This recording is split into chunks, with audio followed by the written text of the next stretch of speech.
I'm pretty sure it was because Kokiri Forest and Goron City were a definite wake-up call for me. The situation was always more dire than even I was willing to admit, and needless to say, after being spooked by Fado as I just was, I couldn't afford to dawdle any longer. I knew the next stop on my journey would be Zora's domain. Knowing that the Zoras kept themselves isolated from the rest of Hyrule, I expected whatever calamity Ganondorf brought to them would be severe, as they'd be unlikely to call for help. On the way, however, Navi pointed out to me that an arctic wind blew from the river. I soon noticed how cold it had become, and the falling snow. As I mentioned, I feared the worst for the Zoras, but I wasn't expecting this. It was certainly one of the most horrifying things I had seen yet. What the game does not show was that the Zoras were indeed trapped under the ice, frozen, but alive. Ganondorf's idea of perpetual torture. This was a fate worse than death. And worse, there was no one living here to direct me where I could go for answers. My last gambit, that perhaps Jabu Jabu could reveal the source of this curse, had failed. All that remained at his fountain was a huge block of ice in his place. I feared the worst for him, but I chose to believe that he could escape out to sea through the shrine gate. And that was when I noticed the wind blowing from the mouth of a large, foreboding cave, one that I had not noticed when I was a boy.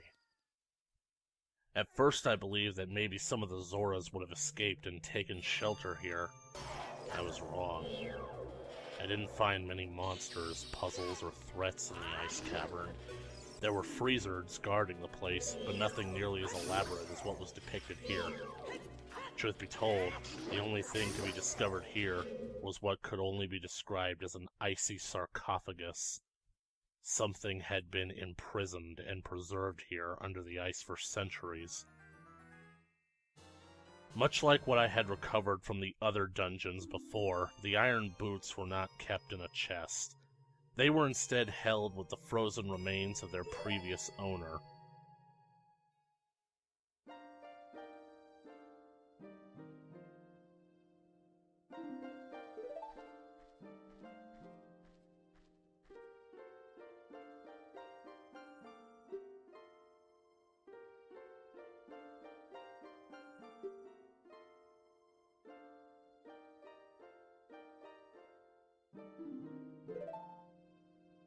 Sheik told me the story. Long ago, a terrible creature that could control the water had been sealed in the ice, thanks to the sealing power of the King of Hyrule. But in these dark times, the royal family's magic was growing weak, and Ganondorf set the creature free. As retaliation, the creature cursed the cave to unleash its icy prison upon the Zoras.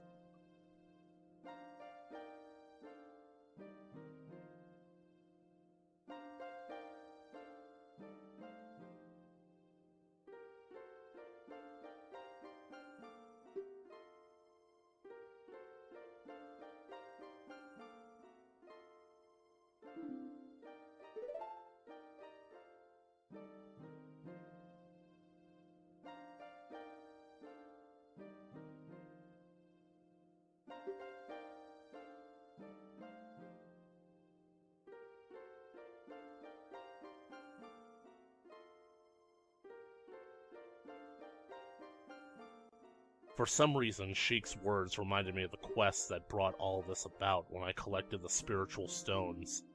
And then I thought of Zelda. I hoped that she was alright.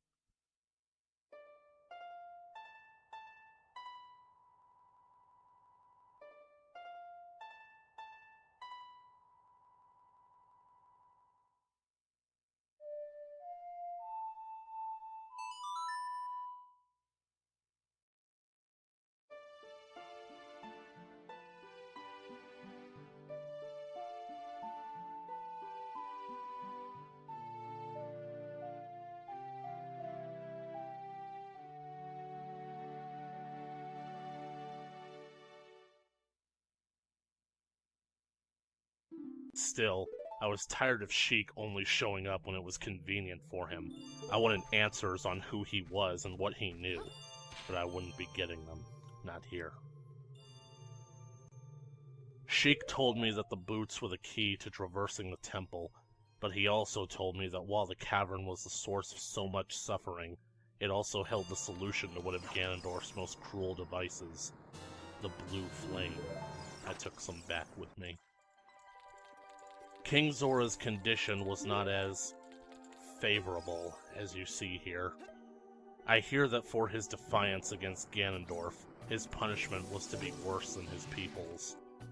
The Blood Ice. King Zora was mortally wounded, and from the wound, his blood was frozen and used to imprison him. Freeing him did nothing to help his condition, but he refused to accept medical aid. He was instead overjoyed at seeing me, the boy who found his precious Princess Ruto all those years ago. He claimed that Ruto always believed that I would come back one day to honor the promise I had made. The Zora's tunic was specially prepared for me. Ruto intended that I wear it at our wedding. King Zora's last request was that I use it to help Ruto once more and save the Zoras. His last request.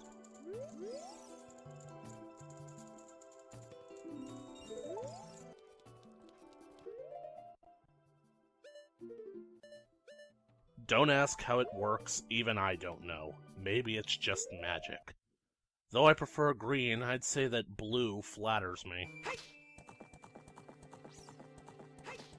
The creature Ganondorf unleashed was a plague for all of Hyrule.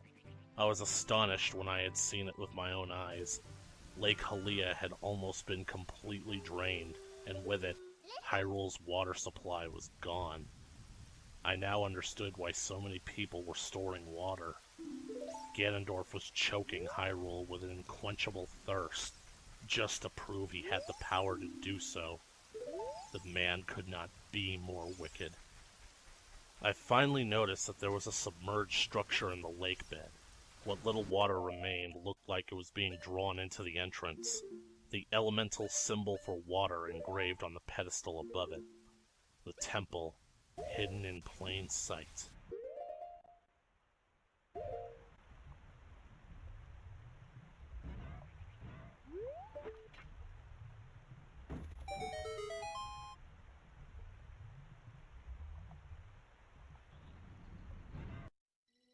Most people regard this as the most difficult temple of my journey, or any of my journeys.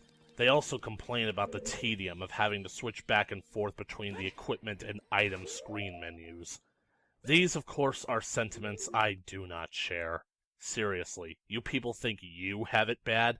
Try actually having to stop and take the boots off every time you wanted to surface. Needless to say, I don't know why no one got it in their minds to simply leave the equipment screen selected when you turn the menu off. It still doesn't justify why the game was remade to where the boots were now a C item, you lazy... As for the temple itself, while it is a bit lengthy, it's actually not as hard as you think. You just gotta keep your objectives in mind and make use of three-dimensional space. You could do this very quickly if you keep your mind to it, if you'll observe my run-through. Faeror's Wind becomes essential here. The only thing I find to be a problem is the fact that when you put the boots on, you can't control your descent.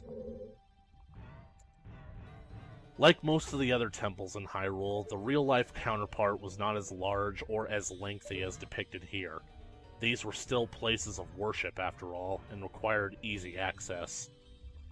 Not to say that it was completely straightforward. Fortunately, I had a guide. Reuniting with Ruto was... odd. I was admittedly caught off guard when I saw her as... well... She of course loved teasing me about it. She had been unsuccessful in drawing out the monster. It had sequestered itself beyond the reach of Dampé's hookshot. Ruto commented that it was very shoddily designed for such a weapon, and that I would need an upgrade. It would be the key to defeating the monster, but it wouldn't be easy to find. She claimed that Ganondorf had placed an odd spell on the temple, and implored one of his servants to guard the room it was being kept in. She had been unsuccessful in getting through the door. It seemed it would only open for one. Ruto was excited that we were working together, just like old times, she said.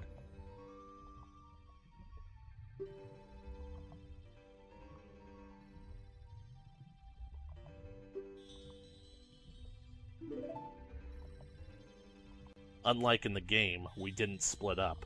Ruto instead showed me around the temple, specifically leading me to the bewitched chamber.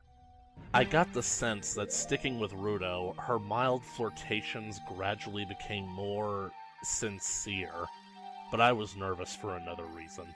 The fragmented memories that I had been experiencing up until this point had come back to me. Seeing Ruto as an adult was somehow familiar. Either way, having a companion join me through this temple was amusing. Ruto led me to the Dragon's Head room, a very clever puzzle. She led me to the door of the sealed chamber. The key to the temple was just beyond. Its defenses didn't look so intimidating, just a row of spikes and a like giant sea slugs that had the tendency to eat certain valuables.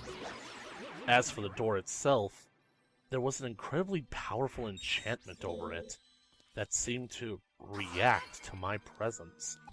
The door opened and allowed me to step through, but closed off before Ruto could enter. I was immediately startled to have been separated from Ruto, but what was even stranger was the fact that my tunic had changed. Somehow or another, I was wearing my original Kokiri tunic again. If you had to ask why, I'd say that the person who brought me here wanted to face me as my true self, in everything that implies. But it was hardly the strangest thing about this room. I found myself in a bizarre void that stretched on endlessly into the abyss. An unnatural light illuminated the room, and a fog hung over the place. Shallow water covering the floor cast an almost perfect reflection of me. I would later learn that the enchantments on this room were known as the Mirror Void. Upon inspecting the room, cross-referencing it against the map, I discovered that the void was just an illusion. It made me feel better that I hadn't inadvertently become trapped in another dimension. Most of everything in here was fake, except for the barren tree in the center. Why would they plant a tree so far underground in the center of a temple? Not to mention the fact that it was withered. But what struck me more was the fact that the room was empty. Whoever was guarding this room was not here. There was nothing. Beyond the tree was a door, the only other way out. With no enemies to fight, I figured that I might as well try to get out. So I ran past the tree, but I couldn't get the door open. At Navi's behest, there must have been some kind of puzzle or a switch that I wasn't seeing. I examined the door again, trying to take in every detail, looking for something that I might have overlooked, but there was nothing. Thinking hard, my eyes wandered down to my feet, trying to figure it out.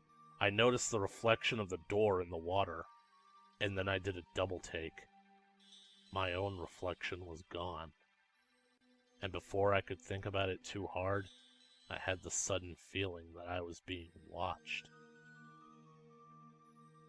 And there he was, one of the most dangerous opponents I have ever fought. Myself. At first I thought it was a trick, so I approached slowly, but it was clear to Navi that this was no illusion. The game doesn't portray him as such, but he certainly had his own personality. Imagine everything you know about me, but lacking in inhibitions and restraint.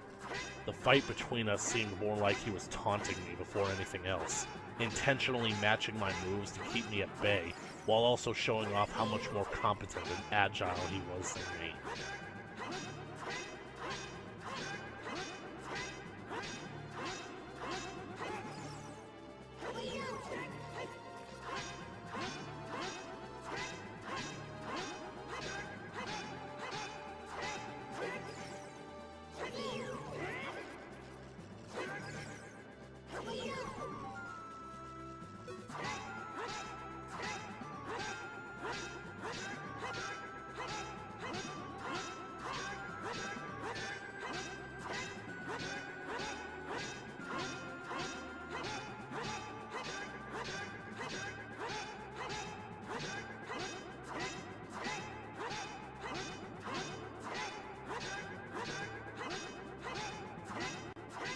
He constantly taunted me throughout the fight, mentioning about how everything that happened to Hyrule, its people, and all my friends was my fault.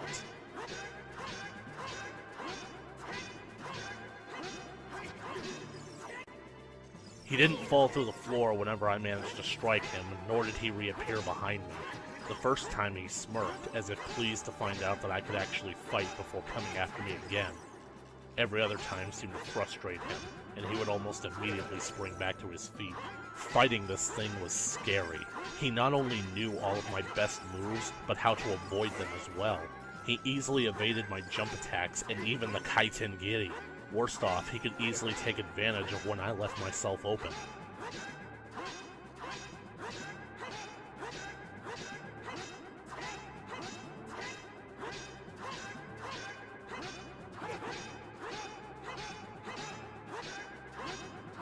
We were almost evenly matched using the Master Sword. That is until I got frustrated and swung the hammer at him. I suppose he wasn't a perfect copy after all, because he had no way of countering it. And then I got an idea. I drew the Giant's Knife, and I thought for sure I had the advantage. My longer reach managed to get him, but I was left open when he managed to get inside my range. He quickly adjusted to my strategy and was easily holding me off. What was even worse was that even though I made contact, I got the sense the larger weapon wasn't hurting him at all. And even more of a shock, this was the first and absolute worst time for the Giant's Knife to break on me. The battle continued with the Master Sword, our one-on-one duel growing more fierce. We locked blades, and he started to overpower me. Then he began to taunt me about Zelda, asking if I knew where she was, if she was even still alive. Hearing that genuinely made me angry. My defiance caused a reaction in the Master Sword. Its blade began to glow, and it allowed me to overpower him. With one final slash, I knocked him onto his back. I held him at bay with my sword. He looked surprised and mentioned that he had underestimated me. He claimed that he wouldn't make that mistake next time. I was about to finish him off when he sank into the floor and disappeared. I don't believe I ever truly defeated him so much as it was him retreating. I'd later learn that he had other business to attend to. I found the experience to be rather odd, the realization that Ganondorf's deadliest servant was me. The enchantment lifted, and the room returned to normal. Ruto came in and joined me, asking what had happened. After I explained it to her, she mentioned an old legend she heard about the Master Sword, that in order for its wielder to remain pure, upon retrieving the sword, the chosen hero would be purged of undesirable emotions and beliefs. It was said that the Sheikah feared that should this ever actually happen, those purged evils would manifest themselves in the form of the hero's shadow, a dark counterpart to the hero themselves. It seemed like this Dark Link was a confirmation that the legends were true. When we finally recovered the treasure he'd been guarding, I was surprised to see that it was a masterfully crafted, upgraded hookshot with a longer chain. The original one that I had was of Dampé's own creation, constructed shoddily from memory and with what materials he had available. While it did its job, its range was limited. This long shot was crafted by a master and could carry me twice the distance. With that, we made our way to the monster waiting for us inside. We had to traverse the underground river, the Serpent's Pass, where all of the water from the lake was being drawn in.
The creature Morpha, a gigantic amoeba that could control the water surrounding it.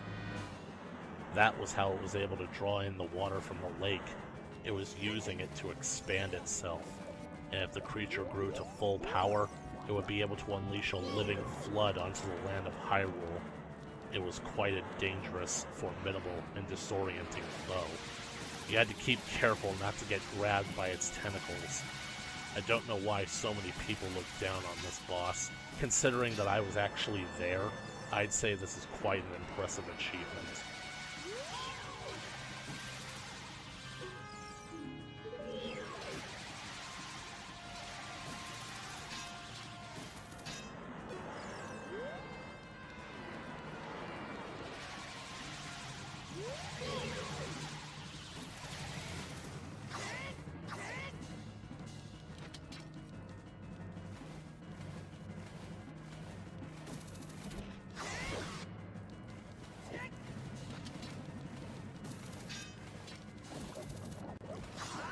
Falling into the water was almost catastrophic for me.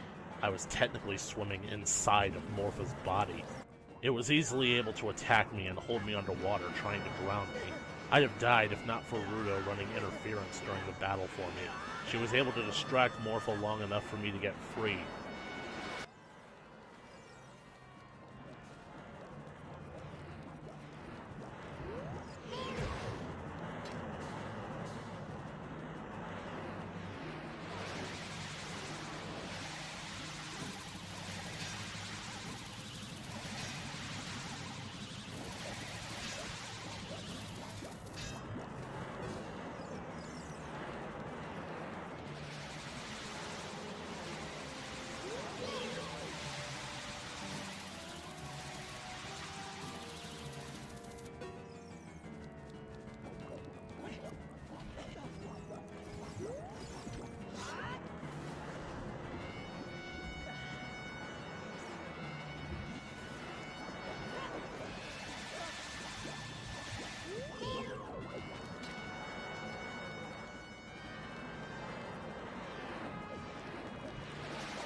The creature was tough for being single-celled and all, but we managed to finish it off.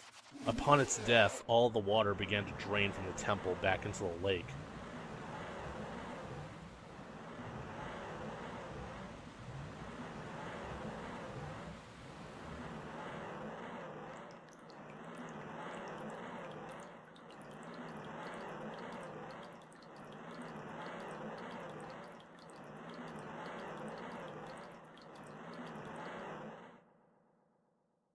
And of course, as I suspected, the portal into the evil realm was reacting to Ruto's presence. Stepping into the light together, Ruto awakened as the Sage of Water.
I don't know how or why Ruto knew about Princess Zelda.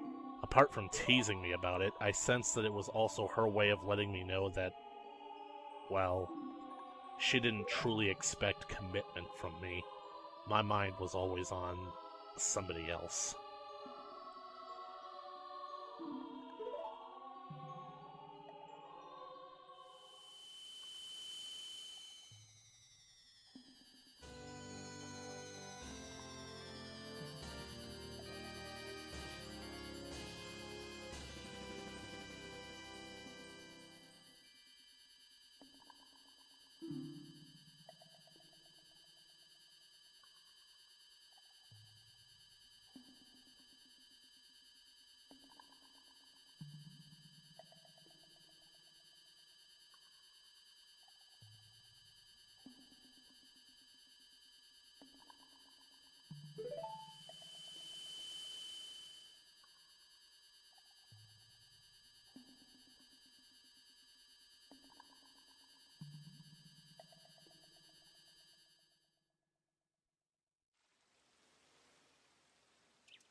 I was surprised to find Sheik waiting for me when I emerged from the temple. I wanted to pass my thanks from Rudo along to him, and we watched the lake refill together as the sun rose.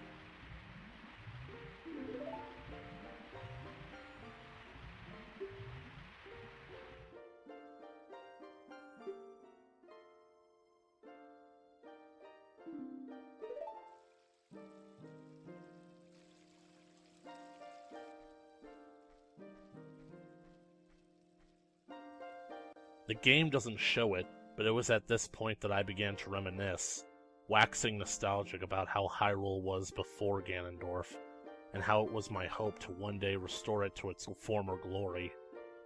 I think it was at this point that I truly began to trust Sheik, trust him enough to open up to him, hopefully to get him to do the same.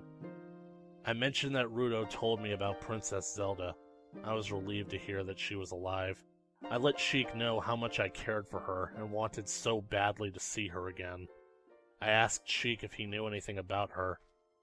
Not sure what I was expecting other than for him to disappear.